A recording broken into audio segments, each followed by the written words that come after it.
from the Etihad for you. It is West Ham next in the week on Thursday. But let's have a look at that equalising goal. The fourth in the 90th plus more minutes this season. Nobody other team in the Premier League has got more late goals than Tottenham.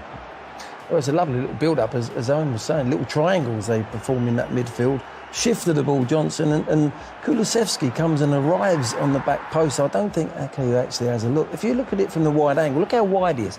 If you said he's going to score from that position, you go, don't be stupid, how's he going to get there? But he drifts in, and the ball from Johnson stood up lovely. And he's got the run. Ake doesn't have a little look, doesn't look over his shoulder at all.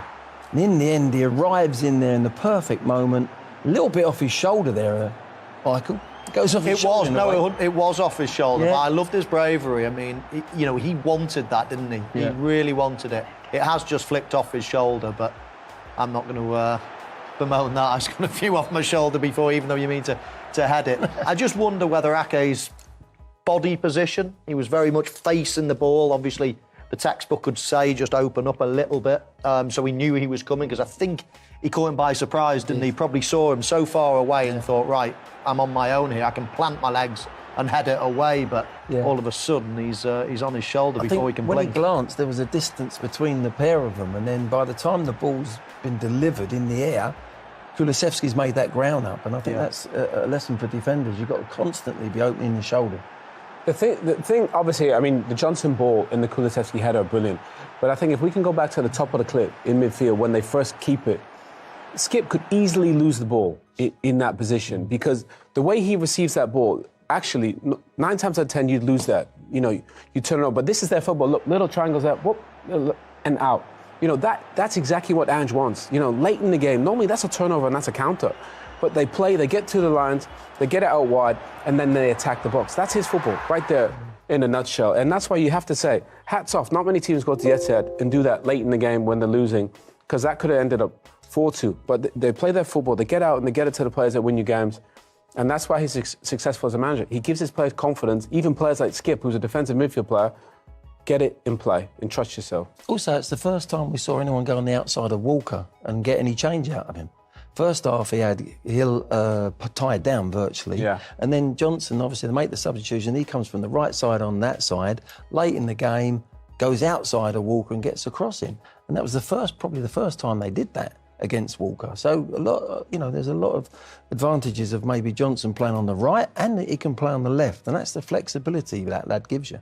Now, talking of advantages, Manchester City weren't very happy at the end, were they, when one wasn't played? Oh, no. What was your reading of this? Oh, it was a bad one, I think. Sometimes I think it's quite patronising to say to the say about referees, they haven't played the game, so they don't understand and things like that. I think it's quite a patronising thing to do. However, in this situation, you have to understand the game.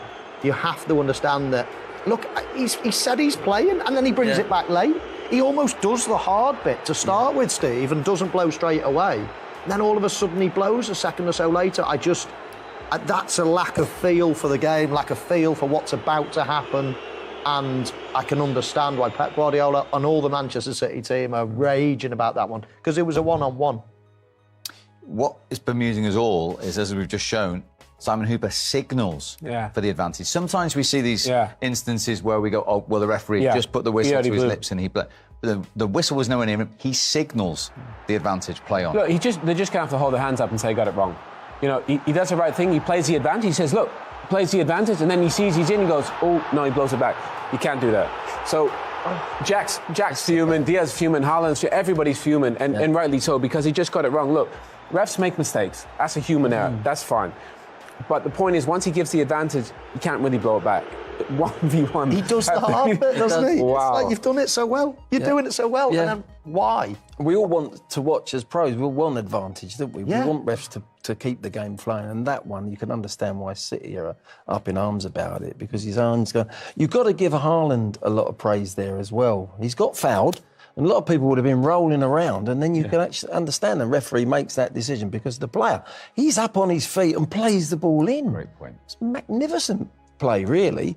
And then whether Grealish, we're questioning whether Grealish had the pace to go all the way is another question. But that should have been, we should have seen that. Should have found out. Should have found out.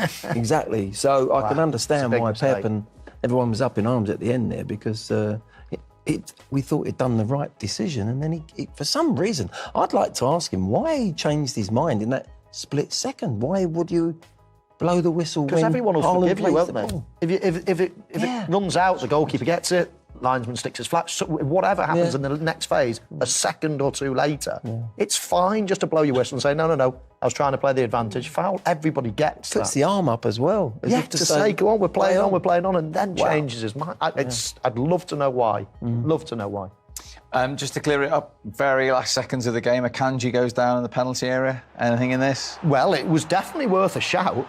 There was an arm. There was one angle of this. It's not this. It's from the other side that you see both arms. One is tugging on the shoulder. One is sort of pulling around the body. It was worth a shout. I think VAR this is the angle. Look, one on the shoulder, one grabbing the shirt slightly. It was not enough, I don't think, for VAR to get involved and say, go and have a look. Would you have had a problem if that was given on field? No, I wouldn't. Not a massive one. No, I wouldn't, because he's pulled the shirt and he's got an arm across the shoulder. I think it's a soft one, but at the end of the day, from a coach's point of view, I'm wondering why our Man City had 3 players with no Spurs player goal side in the last seconds of a game.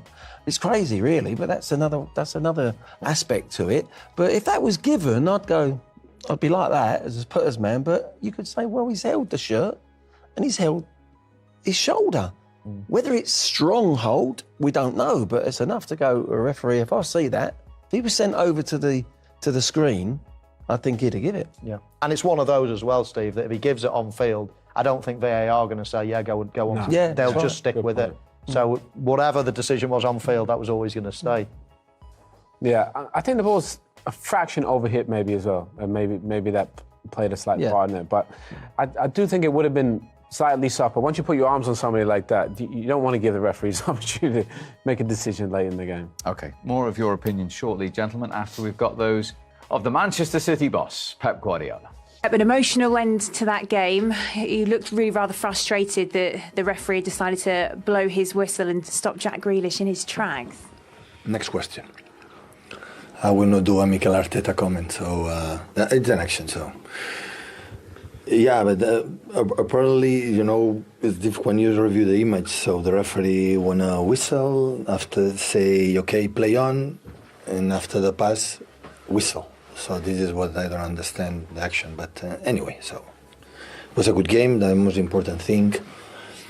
And it's a pity because I had the feeling at Liverpool game and today that we made an incredible performance in all departments against a really good team, a good manager, how they play. We created a lot of chances, we were aggressive, we were incredible concentrate and the feeling that still we want to be there. So yeah, it's a pity but football is like life, so sometimes you don't get what you deserve and congratulations the Spurs for this point and on to next. Why do you think that was today with the chances that you've created? What do you think has stopped you from killing off that game? Yeah, it's football. So football is, you say, the statistics. Basketball and tennis and golf and everything is statistics. And when a team has better statistics, 10-10 win. Football is another game. So I saw the games in the Spurs, for example, the last game that played incredible well. And first minutes against Aston Villa, for example, they scored 3 or 4 goals and they lost the game. So football will come one side for the other one, and now we need to, to live there. We are able to score 4 goals in Stamford Bridge, and we create more chances than them. And Liverpool was quite similar today, and we were not able to do it. So it's that period, and continue. I suppose with that, you could see the frustration on Erling Haaland's face. Did you share that frustration with him today? You should, football player, you understand it. So you share that frustration with him. Was he perhaps just showing he's a human being today and not every game he's going to score goals? He is a fantastic player.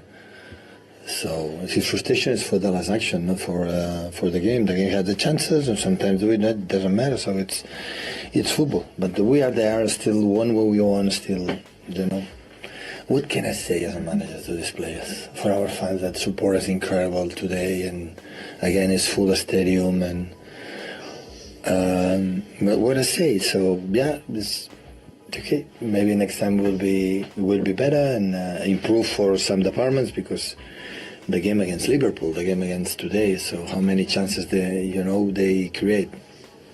Not much, but the reality, this is a business, is results, and we didn't get it then today neither. But okay, continue. So on to next. So Tuesday, Wednesday, have another one and go for it.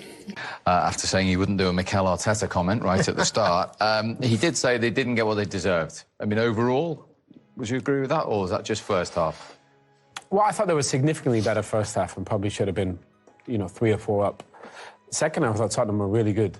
I think he's probably talking more about also that last action, because if Jack goes in, he's going to get a shot off, isn't he? And, could score, he couldn't. But I thought they were better, a little bit better than Tottenham, and probably deserved to win the game. But like Pep said, football isn't about kind of who has more possession and more shots. The margins are really fine. And I think we saw that kind of last season in the Champions League for them. He started to get those margins right, play a little bit more defensive, allow the front players to win the game. Today they were better, but they didn't win the game. I think the big issue for them is they're conceding too many goals, I think, at the moment. 8 in the last 3. Yeah, that's not like him. But look, he makes the games fun, Pep. He makes them open and fun. They're probably a little bit too fun for him right now. He likes the control and the rhythm, and I'm sure he'll get that back soon. Any worries at all? 8 goals in 3 games for the champions, a bit unlike them. But as Owen says, he's making it great for all us to watch. Yeah. No real worries. I mean, Manchester City, I should say, are building all right. These top teams always, the first couple of months of a season, I think you can take the form, take little actions or like defensive problems or whatever with a pinch of salt. Soon as Christmas is out the way and then the big prizes start to come into focus, they start needing to win in the league, they start needing to win Champions League, they just start getting into a grinding rhythm, and I think that's when you see their true colours. I wouldn't be concerned if I was a Manchester City fan at the moment. They're playing well, scoring goals, pretty fit squad at the moment, so yeah, I think it's fine. I think it was a little hangover, from they played in Europe, Leipzig, they were 2-0 down, and had to come back, and they raised their game and did it. But there was a mentality there at the start of the game, in that game, that wasn't there. They didn't have they only played when they had the ball. They didn't really switch in defensively. A little bit like that today, although Spurs gave them a lot of opportunities. They didn't actually carve Tottenham open time and time again. A lot of them come from the mistakes of Tottenham. And they should have, there's the advantage is a terrible decision at the end there, but I'm sure Pep has had words with the players in his dressing room and said, look, we can make that as an excuse, but no, the real reason we haven't beaten Tottenham today is because we weren't clinical enough. And Michael's absolutely spot on. The bigger the game, as they go further in competitions and we get closer to the end of the season, they'll get the balance of both their games going, defensively and attacking. Because when he first went there, it was too much the other way. It's all attack, and they used to give a lot of goals away. They didn't have the right keeper to play out from the back.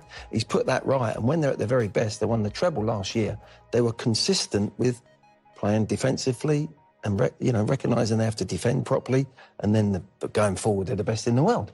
So I think there's that little bit of he can actually say, reflect over the last 2 games, and give them players a little bit of a whack, verbally, mentally, and I think you'll see them go again.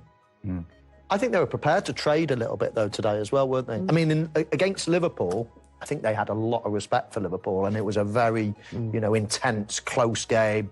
They probably deserved to win when you look at the chances. On balance, if anyone deserved it, possibly Manchester City did.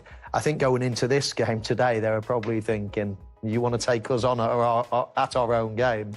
Go on then. I think in their mindset was less focused. This could be a dangerous. They were probably more thinking, come on then, we'll trade punches today. Hence the scoreline. We thought there'd be a few goals. We thought probably Man City would score a few more. And I just think that was the sort of the feeling going into today's game. But again, I wouldn't be worried about the team if I was a City fan. Villa next, who have just won 13 games in a row at Villa Park, and we saw Rodri booked, Grealish booked, so they won't be playing, and Doku go off injured. Yeah, it'd be a huge blow, obviously. Yellow card suspensions, that's kind of that time of the season. We saw what happened when Rodri was out with that red card. They couldn't win. Doku going off, it looked like he had a little bit of a problem. He had a bit of a quiet day today. He wasn't at his best, but Jack Grealish came on and had a big impact. But obviously, you got to think, Yeah, I see the handball there from Jack, but they got Kevin De Bruyne to come back into this team. I mean, and they're all brilliant, by the way. That's going to be this side of Christmas, though. I know, but he's, to think you can add probably the best midfield player, arguably the best player in the Premier League, into this group of players with Pep. And like Michael said, they're still finding their rrhythm. So he'll tweak a few things.